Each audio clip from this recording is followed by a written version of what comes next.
जी, अस्सलाम वालेकुम, क्या हाल चाल है? ठीक ठाक है?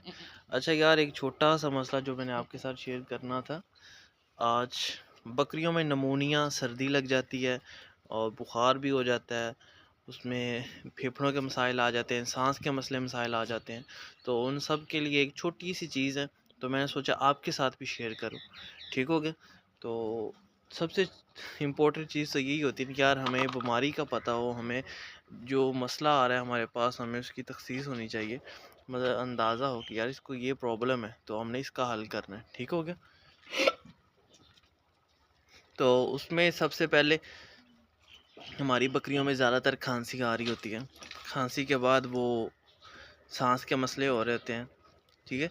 तो उसमें फेफड़ जो सांस का मसला आता है वो ज़्यादातर फेफड़ों में आ जाता है। सूजन होगी, ज़ख्म हो गए, बुखार वगैरह हो जाता है। ठीक है? तो इनमें सबसे इम्पोर्टेंट जो इंजेक्शन है, जो मैंने आपके साथ शेयर करना है, वो एक ही है। इसमें जितने भी मसले मसाइल होंगे ना छोटे बड़े, वो आप उसमें एक ही इंजेक्शन है जो आप इस्तेमाल कर सकते हैं। आपके सारे मसले मसाइल हल हो जाएंगे। तो उसके लिए आप सबसे पहले तो मेरा ये देखें, माशाल्लाह से ये कुछ दो चार इधर फिर रहे हैं, कुछ मैंने उधर छोड़े हैं। आज थोड़ा ना कंस्ट्रक्शन का काम भी चल रहा है आजकल, आपको पता है, तो इनको भी धूप में छोड़ना ज़रूरी होता है। तो माशाल्लाह से सारे काफ़ी अच्छे खासे ग्रोथ कर रहे हैं और फिट फाट हैं। तो कुछ उधर उस तरफ हैं, तो वो देखें रेत बजरी पड़ी हुई है, बहुत मसले ख़राब हैं। कुछ माशाल्लाह ये हैं, तो अल्हम्दुलिल्लाह बड़ी अच्छी ग्रोथ कर रहे हैं। तो अल्लाह का बहुत करम है। तो यही चीज़ है यार, हमारा जानवर खुशबाश हो, फिट फाट हो। तो ये माशाल्लाह राजनपुरी बकरी है, तो आप इसको देखें, ये बड़ी मुश्किल से बची है। मैं इसकी वीडियो भी आपके साथ शेयर करूंगा ज़रूर। तो अभी इसने पेट भर के खाना शुरू कर दिया है, पहले ये खाती नहीं थी। ठीक हो गया?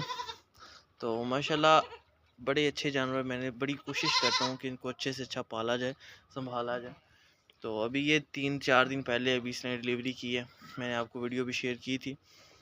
तो इसके ना पाँव टेढ़े हैं। पाँव टेढ़े होने का मकसद, इसमें ज़िंक डेफिशिएंसी होती है, इसमें सेलेनियम की कमी होती है। तो माँ मैंने ख़रीदी थी, तो इसमें माँ को पता नहीं उस बेचारे ने संभाली ही नहीं है, तो ये काफ़ी कमज़ोर भी थी। तो फिर भी बहरहाल इसमें डेक्सोसिया भी हो गया था, तो क्या कहते हैं, बच्चा उल्टा हो गया था, फंस गया था। काफ़ी ज़्यादा इलाज करने के बाद हमें अल्लाह ने खैर की है, बहुत अच्छा रिज़ल्ट मिला कि इसका बच्चा भी माशाल्लाह ठीक हो गया और माँ भी बिल्कुल ठीक है। आप देख लें, माँ की क्वालिटी देखें और बच्चे की क्वालिटी देखें, ये सिर्फ़ और सिर्फ ब्रीडर का कमाल है, तो ब्रीडर अच्छा था। तो इसलिए आप भी जब भी बकरियों के साथ कोई ब्रीडिंग वगैरह क्रॉसिंग वगैरह करवानी हो, तो ब्रीडर अच्छा छोड़ें। ठीक हो गया? चलें जी, आज की जो वीडियो हम उस पे बात करते हैं, वो ये है कि यार कोई भी मसला मसाइल आ जाए, नज़ला ज़ुकाम खांसी हो जाए बकरियों में, आपको समझ ना आ रही हो क्या करें, तो उसमें एक इंजेक्शन है जो एज अ स्पोर्ट आप इस्तेमाल कर सकते हैं और बहुत ही ज़्यादा कारआमद है। ख़ासकर बकरियों में तो बहुत ज़्यादा कारआमद है। ठीक हो गया? तो उस इंजेक्शन का नाम है डवासोल। डवासोल डवासोल ये जानवरों में इस्तेमाल होने वाला इंजेक्शन है। आपको कहीं से भी वेटरनरी मेडिकल स्टोर से कहीं से भी मिल जाएगा डवासोल। ये आपको तकरीबन 5 साढ़े 4 से 500 के दरमियान मिलेगा। तो ये माशाल्लाह बड़ा ही अच्छा इंजेक्शन है, तो इसको इस्तेमाल कर सकते हैं आप। ये तकरीबन बकरियों में 4 से 5 सीसी आप इस्तेमाल कर सकते हैं। ठीक हो गया?